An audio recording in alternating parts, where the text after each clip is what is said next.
Chers frères et sœurs, loué soit Jésus-Christ.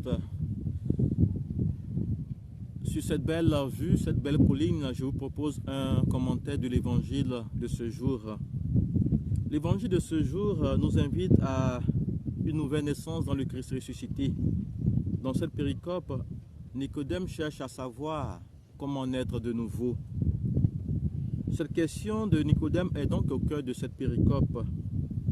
Et la question de Nicodème demeure pour chacun de nous une préoccupation actuelle, pour ceux surtout qui ne connaissent pas encore le Christ, ou du moins pour ceux dont la foi en la résurrection n'est pas une chose encore profonde, encore concrète.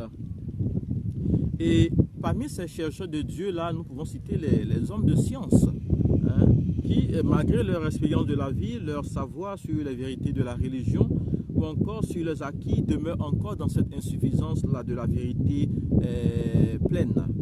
C'est pourquoi, à la question de Nicodème, Jésus répond qu'il faut naître de nouveau, qu'il faut naître d'en haut. Difficile à comprendre, chers frères. Mais Jésus tente d'expliquer ses paroles ou encore ses propos en prenant l'exemple du vent.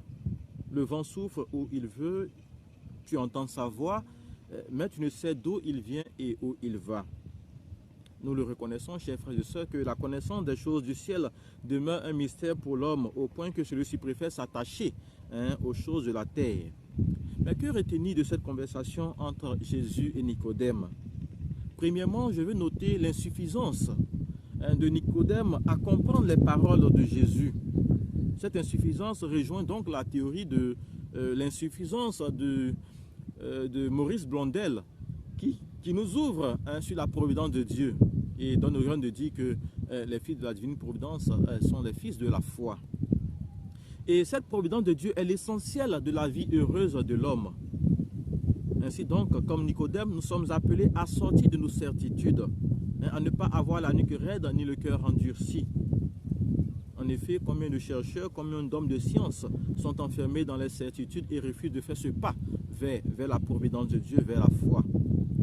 Comme Nicodème, nous sommes appelés donc à suivre le Christ ressuscité.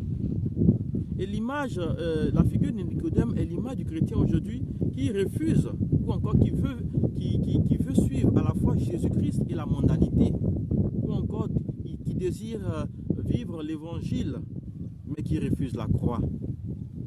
En fait, Jésus, en passant par la métaphore du vent, parle en fait de la nouvelle naissance dans l'Esprit Saint. Il annonce ainsi la prochaine venue de l'Esprit Saint qui, selon les Écritures, est l'Esprit de vérité, celui qui viendra rendre accessibles les enseignements du Christ, celui-là qui viendra éclairer notre intelligence, fortifier notre volonté et nous conférer la liberté véritable. C'est pourquoi, chers frères et sœurs, nous disons que l'Esprit Saint est le protagoniste de la mission. Cette conversation entre Nicodème et Jésus nous conduit, nous chercheurs de Dieu, à être des témoins du ressuscité, car c'est ainsi que commencera notre marche dans l'Esprit Saint. Frères et sœurs, par le baptême, dans la mort et la résurrection du Christ, nous sommes désormais des Christophores, c'est-à-dire des porteurs du Christ. Nous sommes donc invités à témoigner du Christ dans notre vie.